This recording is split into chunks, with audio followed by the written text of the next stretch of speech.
ये वाला जो से करेक्ट स्मार्ट। अच्छा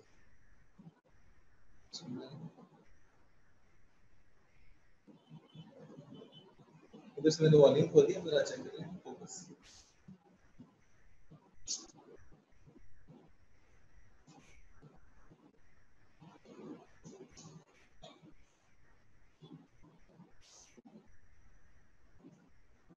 Okay, so Assalamualaikum students. I hope you all are good. And today we are going to discuss the exercises of this chapter, Dark Devar and Golden Eye. Exercises में सबसे पहले MCQs पर आ जाते हैं. So MCQs में first one is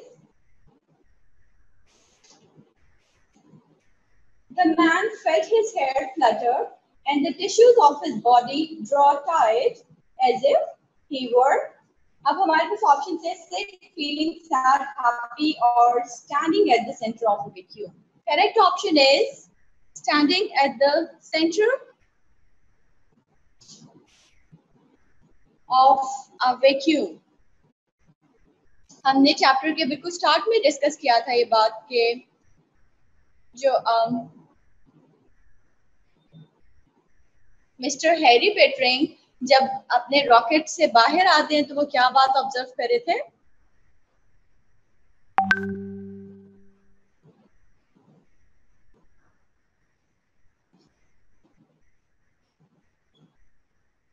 mister Harry पेट्रिंग जब rocket से बाहर आते हैं तो ये बात ऑब्जर्व करते हैं कि जो मार्शियन एयर होती है it was laying stress on their tissues. ठीक है, वो अपनी फीलिंग्स को शेयर कर रहे थे कि he was feeling as if he is standing at the center of a vacuum. तो ये उसके साथ रेफरेंस में है. हमारे पास करेक्ट ऑप्शन है फिर डी. सेकंड पर आ जाते हैं. At any moment the Martian air might. इसके लिए हमारे पास ऑप्शंस हैं bring relief, no, kill him, no, become pleasant, no way. तो करेक्ट ऑप्शन जो है वो है B, draw his soul from him. ये एक्सप्रेशन हमने अपनी स्टोरी में भी डिस्कस किया था कि Martian air will draw his soul out of him, right? Third पे आ जाते हैं. What did they see on Martian hills?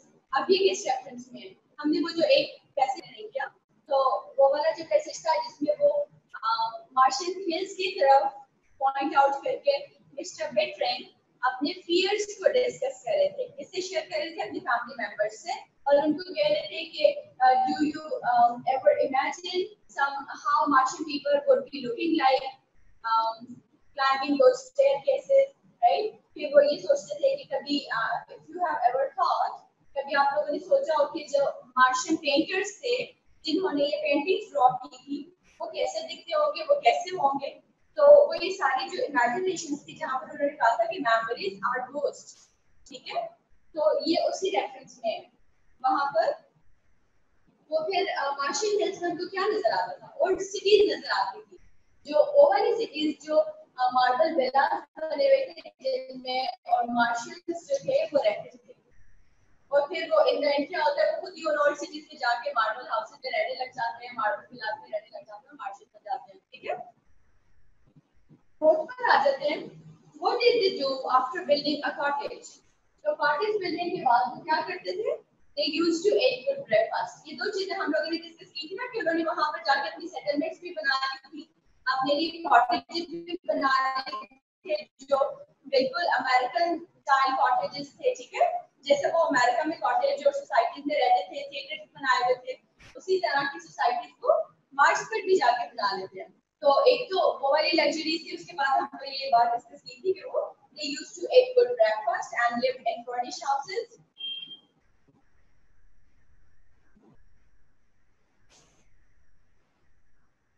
Fifth पर आ जाते हैं. What was the news Laura told her parents? Laura ने कौन सी न्यूज़ दी थी अपने पेरेंट्स को जब हमने उसकी डिस्क्रिप्शन भी देखी थी कि लॉरा stumbled and cried. तो फिर वो बता दिए कि some news came from Earth. तो वो क्या न्यूज़ थी? वो न्यूज़ थी कि there is war on Earth. War has been starting on Earth. और अटैक कहाँ पर हुआ था? न्यूयॉर्क पर अटैक हुआ था और जो सारे रॉकेट्स थे they were destroyed. Which one of the cities was attacked? तो अमेरिका की सिटीज सारी इनमें से कौन सी सिटी थी जिसको अटैक किया गया था वॉर में? तो वो सिटी थी न्यूयॉर्क जिसको अटैक किया गया था। सेवंथ पे आ जाते हैं। What did they feel on Mars after the attack on Earth? तो वो अटैक हुआ था जब अर्थ पे, उसके बाद उन्होंने क्या फील किया था? मिस्टर हैरी क्या फील कर रहे थे? वो लोग फील कर रहे थे as if they are stranded on Mars. उनको ये बात रियलाइज हो गई थी कि अर्थ के सारे रॉकेट्स जो हैं वो डिस्ट्रॉय हो गए हैं. No rockets is functioning enough to come to Mars and to rescue them and to take them back to Earth. कोई रॉकेट नहीं बचा जो मार्स पर आता उनको वहां से लेके अर्थ पर वापस ले जाता, तो इस वजह से वो स्ट्रैंडेड फील कर रहे थे. वो एक जगह पर रुके हुए फील कर रहे थे. उनको पता था कि वो यहाँ से मूव नहीं कर सकते, वो यहाँ से बाहर नहीं जा सकते. What are the men doing in town on the shadowy step of the grocery store? तो वो जो लोग grocery store के shadowy step पर बैठे हुए थे वो क्या कर रहे थे? Well, they were not quarreling, they were not playing, they were not buying the grocery. ठीक है, वो ये तीनों काम नहीं कर रहे थे. वो क्या कर रहे थे? Conversing with great leisure and ease.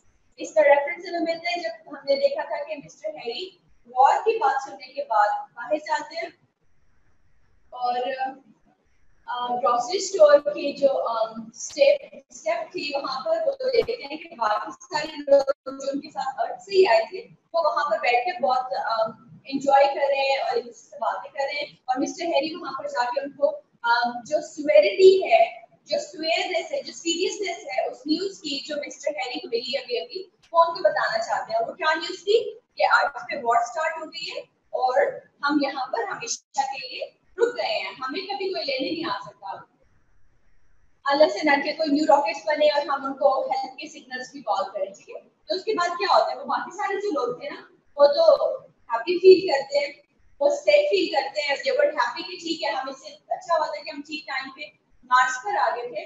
और जो अर्थ पे लोग हैं they are going to suffer, they are suffering this days as well. वो अभी भी सफर कर रहे हैं और वो आगे भी सफर करेंगे न्यूक्लियर वेपन्स के बाद, लेकिन हम लोग सेफ हैं. तो हैरी फिर उनको कह रहा था कि हम रॉकेट बनाते हैं. ठीक है, बैक स्टोरी 9 पर आ जाए.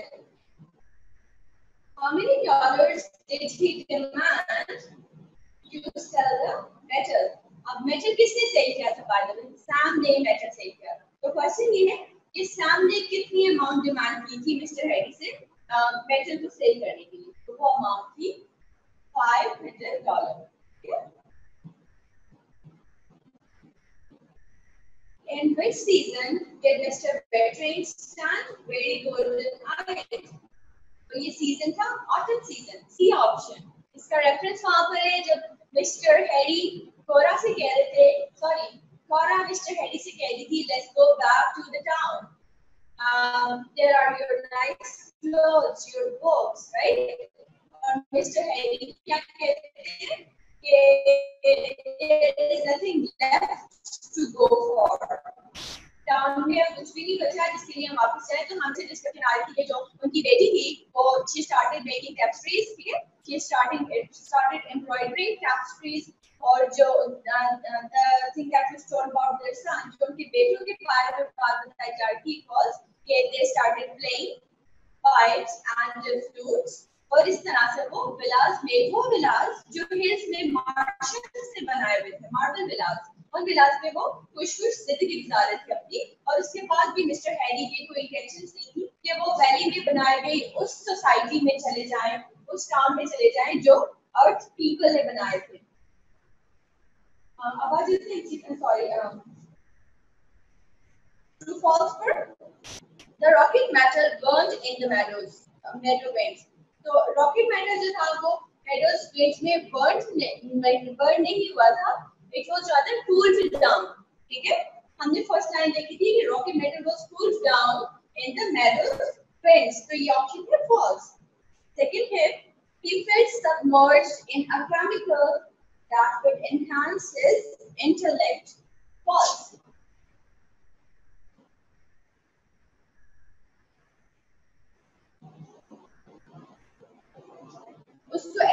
फीलिंग्स नहीं थी कि वो किसी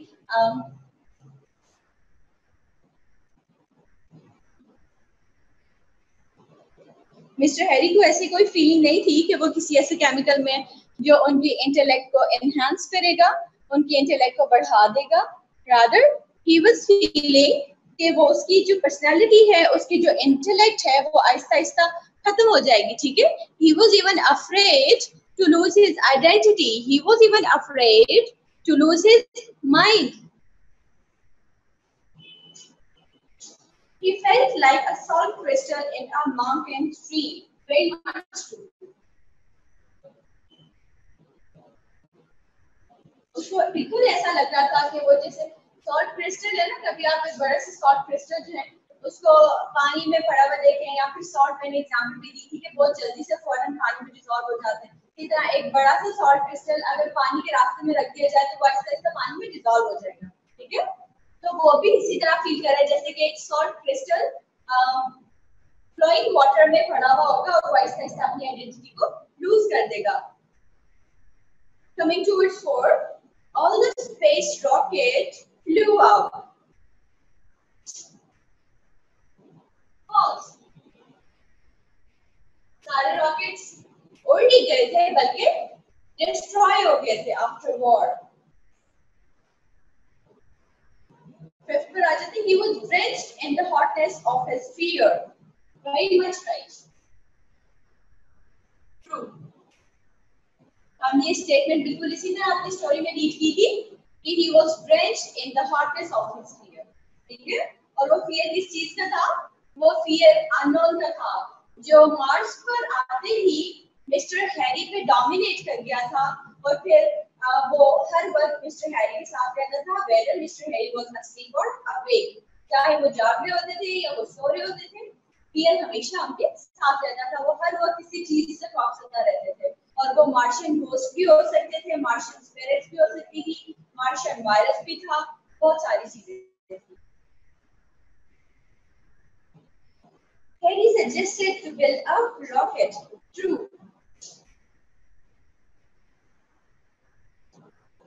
हैरी ने सजेस्ट किया था ना रॉकेट बिल्डिंग के लिए, बाकी सबने तो इवन हैरी को रिडिक्यूल भी किया था, मजाक भी उड़ाया था, लेकिन he remained consistent for some particular days. Seven पे आ जाते हैं, men helped Harry in building a rocket. False.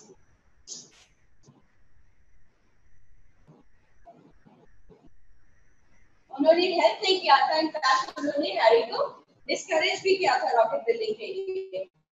तो ये कह रहे थे, सैम ने भी बात की थी कि if you will work alone for 30 years you will be able to make a rocket. ठीक है, बाकी सब लोग भी यही कहते हैं कि तुम ये नहीं कर सकते। अगर इन केस बाकी सब सारे लोग भी हैरी को हेल्प आउट करते रॉकेट मेकिंग में, तो शायद वो एक वर्केबल रॉकेट बना पाता, लेकिन क्योंकि लोगों ने हेल्प नहीं किया था इसलिए he remained unsuccessful in making a rocket.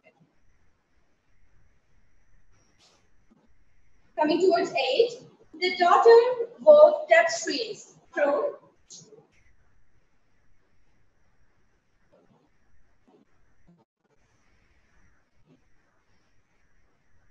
Coming towards 9, Harry seemed almost as young as his eldest son. Yes, true.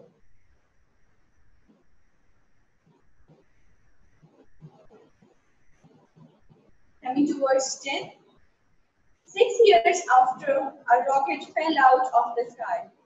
Well, was it 6 years later कि एक रॉकेट आता है अर्थ से मार्स पे, और वो वहां पर आके जो लोग थे, जो लेफ्टिनेंट था और जो कैप्टन था, वो वहां पे शाउट कर रहे थे that we have won the war. क्या 6 years के बाद हुआ था? Well, actually no. रॉकेट आया था 5 years के बाद. So the statement is false.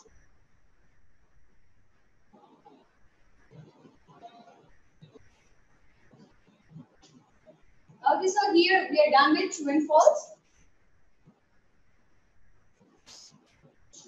Now we're going to proceed with question number 3, that is answer the following questions. Coming towards questions, ठीक है, तो questions में हमारे पास जो first question है, Harry want to go back to the earth.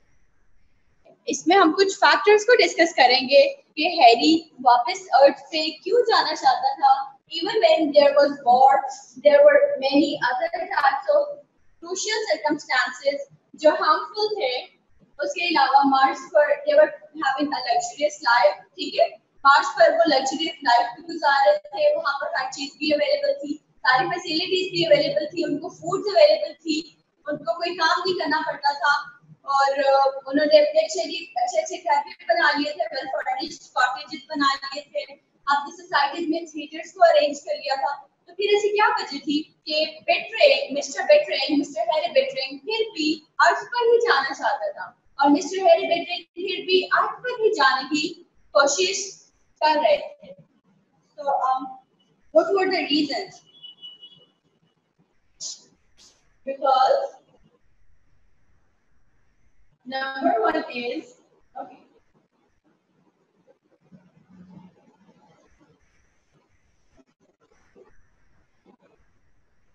loss of its identity.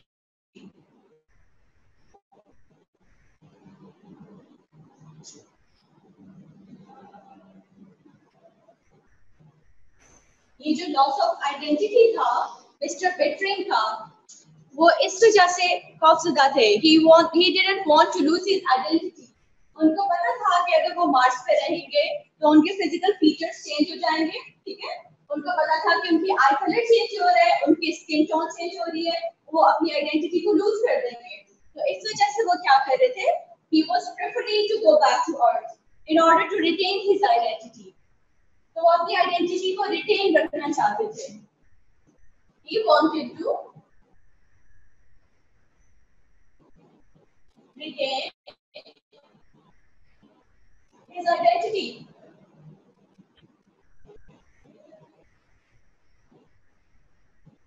दूसरी reason क्या थी, change in his physical features.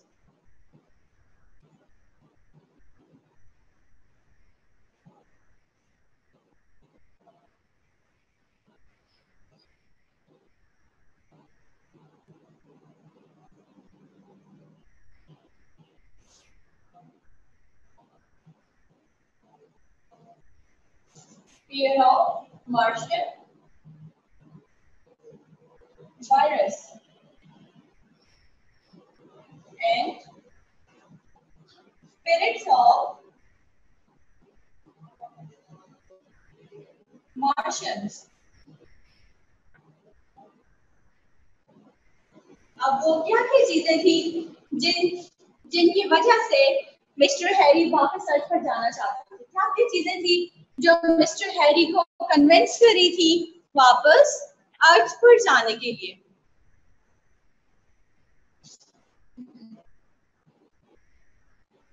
तो वो थी लॉस ऑफ आइडेंटिटी। अपनी आइडेंटिटी को लूज कर रहा था, उसको लगता था कि मैं खुद को भूल जाऊंगा, जब मेरा ओरिजिन था मैं उसको भूल जाऊंगा, मैं ये भी भूल जाऊंगा कि मैं अर्थ पर्सन हूँ, मैं अर्थ से आया था। तो वो इसको रिटेन रखना चाहता था, इसलिए वो अर्थ पर वापस जाना चाहता था। फिर चेंज था फिजिकल फीचर्स में, ठीक। Change is good, change is not always harmful, लेकिन चेंज अच्छा तब होता है जब आप उसको एक्सेप्ट कर लेते हैं। तो यहाँ पर जब वो वापस आने की इंटेंशंस रखता था तो वो चेंज को एक्सेप्ट नहीं कर पा रहा था, अपनी बॉडी में फिजिकल फीचर्स में आने वाले चेंजेस को वो एक्सेप्ट नहीं कर रहा था। इस वजह से वो क्या करता है, वो अर्थ पर जाने की ट्राई करता है। थर्ड है fear of Martian virus and spirits of Martians. ये जो मार्शियंस की स्पिरिट थी, जो नेटिव मार्शियन पीपल थे, उनकी स्पिरिट्स थी, उनके गोस्ट्स थे, उनकी मेमोरीज थी, उनके रिमेन्स थे जो ओल्ड सिटीज में एग्जिस्ट करते थे। जो ओल्ड सिटीज थी, हमने देखा था ना कि वहां पर मार्शियंस हाउसेस थे जो मार्शियन लोगों ने बनाए थे और फिर वो पता नहीं कहाँ चले गए थे। और इसी तरह वो जो उन्होंने पेंटिंग्स बनाई हुई थी उन्होंने और बिल्डिंग्स बनाई हुई थी, तो वो सब चीजें जो थी वो मिस्टर बेटरिंग को मार्शियंस की याद दिलाती थी और वो उनसे अफ्रेड फील करते थे। तो ये कुछ फैक्टर्स थे जिनकी वजह से मिस्टर बेटरिंग अर्थ पर वापस जाना चाहते थे।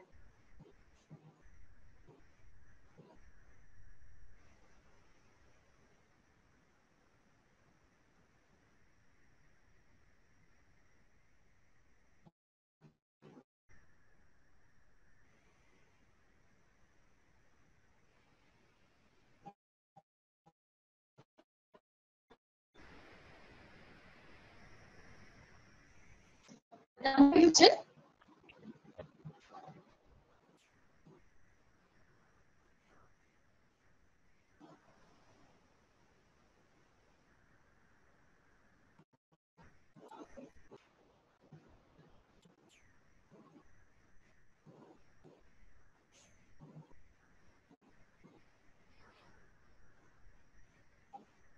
Adnan Malik, you can unmute yourself and ask your question. आप खुद को म्यूट करेंगे तो आप अनम्यूट हो जाएंगे. अपना क्वेश्चन पूछें please.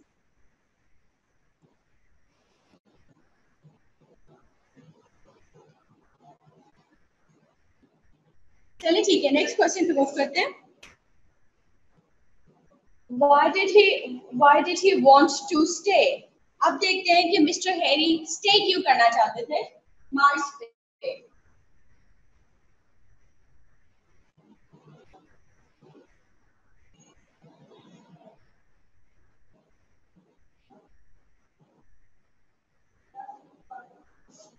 Because of the war on Earth.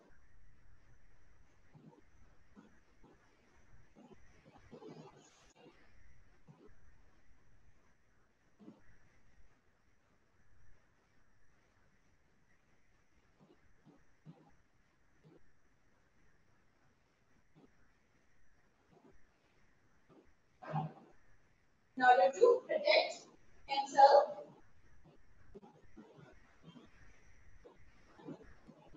and his family.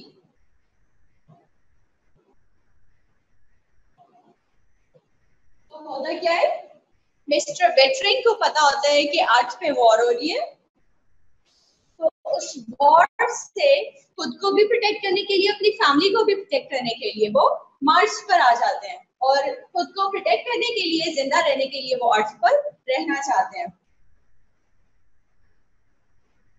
Third question पे आ जाते हैं. What climate did they face?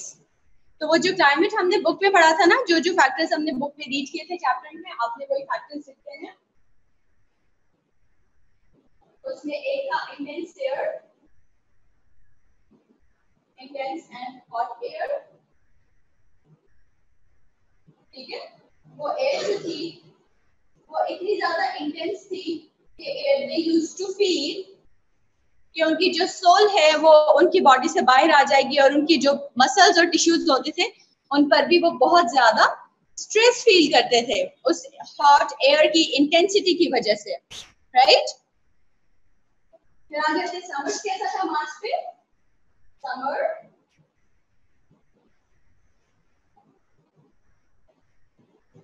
that burnt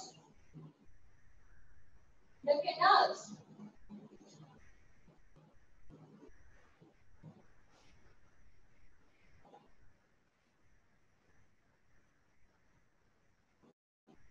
तो जो क्लाइमेट होती है वो हम कहते हैं लॉन्ग टर्म प्रिवेलिंग कंडीशंस जो होती हैं उसको. वेदर में और क्लाइमेट में डिफरेंस होता है. हमने ये बात पहले भी डिस्कस की थी ना. वेदर जो एक दिन का या कुछ चंद दिनों के लिए मौसम आता है हम उसको वेदर कहते हैं. जैसे कि you people would be aware of sentences like weather is good today, weather is sunny, weather is rainy. ठीक है, तो वो जो हमारा थोड़ी सी टाइम के लिए या थोड़े से ड्यूरेशन के लिए मौसम की हालात होते हैं, सूरत हाल होती है, हम उसको वेदर कहते हैं. लेकिन जो ओवरऑल प्रिवेलिंग सिचुएशंस होती है ना किसी भी एरिया की, एनवायरनमेंट की, तो हम उसको क्लाइमेट कहते हैं. जैसे क्लाइमेट को हम ओवरऑल जब हम डिस्कस करते हैं तो हम देखते हैं कि क्लाइमेट किसी एरिया का ड्राई है, किसी एरिया का क्लाइमेट जो है वो मॉडरेट है या ह्यूमिड है. जो एरिया जहाँ पर बहुत बारिश होती है वहां पर हम कहते हैं कि जो क्लाइमेट है वो ह्यूमिड रहता है, मतलब हवा में नमी रहती है हमेशा. तो जो क्लाइमेट उन्होंने मार्स पर ऑब्जर्व किया था वो था इंटेंस एंड हॉट एयर थी वहां पर.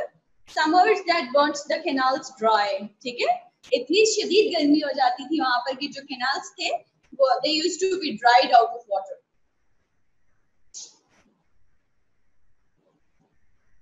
नेक्स्ट क्वेश्चन पर आ जाते हैं. What was the condition of Pittering family on hearing the news of the war on Earth? हमारा फोर्थ क्वेश्चन है.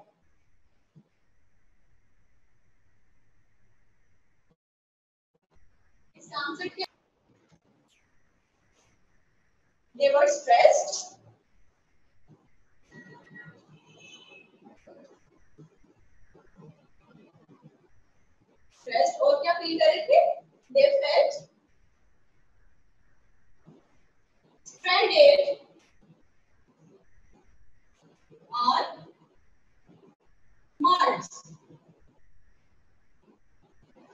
एक तो वो स्ट्रेस्ड फील कर रहे थे, उसके बाद वो फील कर रहे थे कि वो मार्स पर हमेशा के लिए रुक गए हैं, वो यहाँ से कहीं नहीं जा सकते, वो अर्थ पे कभी नहीं जा सकेंगे वापस।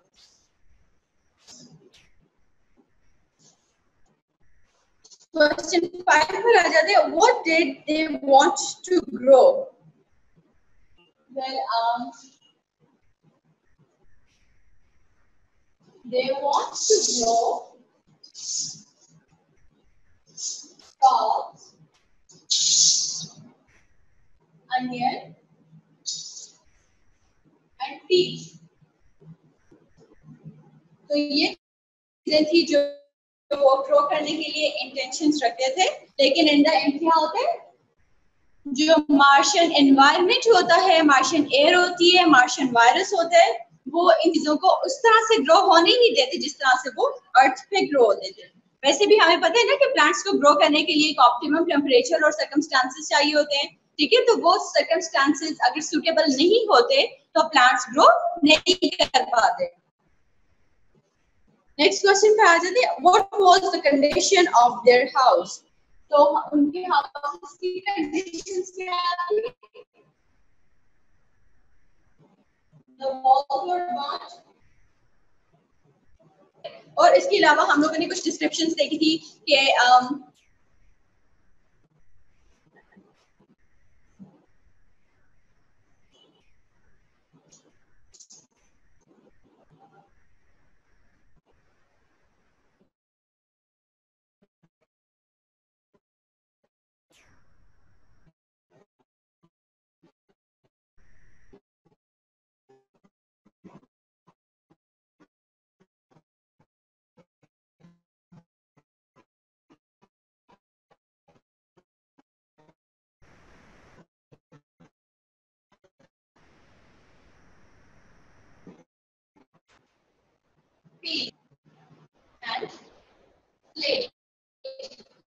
मतलब क्या जो से आउटर मोस्ट लेयर्स थी वो उतर गई थी,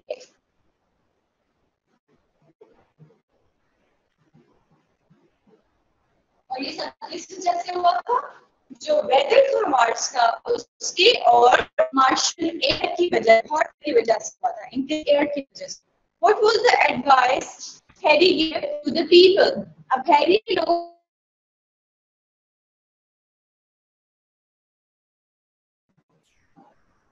तो हैरी ने उनको एडवाइस क्या किया था कि you should try to go back to earth, तुम लोग को सबको ट्राई करनी चाहिए कि अर्थ पर वापस जाओ, यहाँ पर बैठ के फन नहीं करना चाहिए, और तुम लोग को मुझे हेल्प करनी चाहिए कि हम एक सक्सेसफुली अच्छा सा रॉकेट बना लें जो फंक्शनिंग भी हो। इस क्वेश्चन के लास्ट पार्ट पे आ जाते हैं, how dangerous can a Martian virus be? Martian virus के क्या क्या हार्मफुल इफेक्ट्स हो सकते हैं? Okay, well, it changed their eye color. किसका आई कलर चेंज किया था? जो सारे लोग अर्थ से गए थे ना, उनका आई कलर चेंज किया था।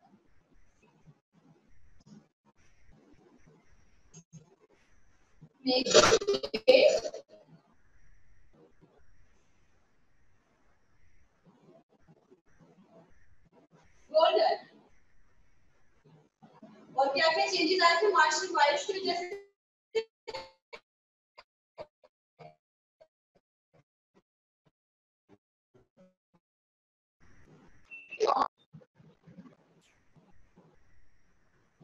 Made them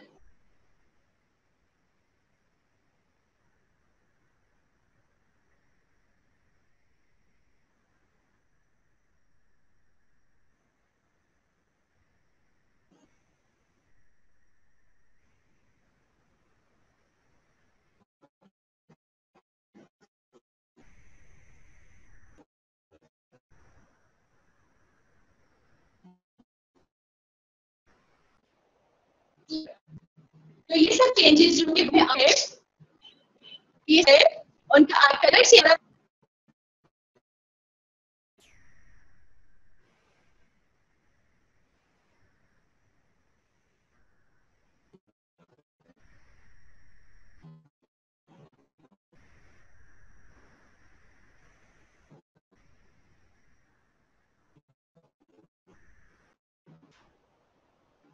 जो था वो इतना डेंजरस था तो उनकी आइडेंटिटी अवे कर सका टू मतलब होता है किसी से दूर ले जाना, उसे खींच लेना।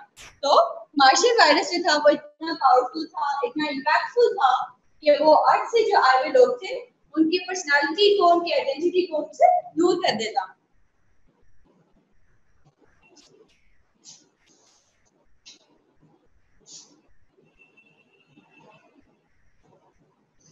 Coming towards the next question, what circumstances did the Bettering family face? Well, ये जो circumstances है ना, इसमें आपने वो circumstances लिखने जो climate face किया था उन्होंने मार्स पे, उसके अलावा मार्स पे जो fears face किए थे उनको भी include कर लेना है आपने, और जो अर्थ पे circumstances face कर रहे थे जिसकी वजह से वो मार्स पर गए थे, जो अर्थ पे वॉर हो रही थी, ये सब फैक्टर्स आपने इंक्लूड करने हैं इस क्वेश्चन में। और ये क्वेश्चन आपका होमवर्क है, ये आपने खुद करना है। बाकी क्वेश्चंस हम कल की क्लास में डिस्कस करेंगे। टेक केयर, अल्लाह हाफिज़।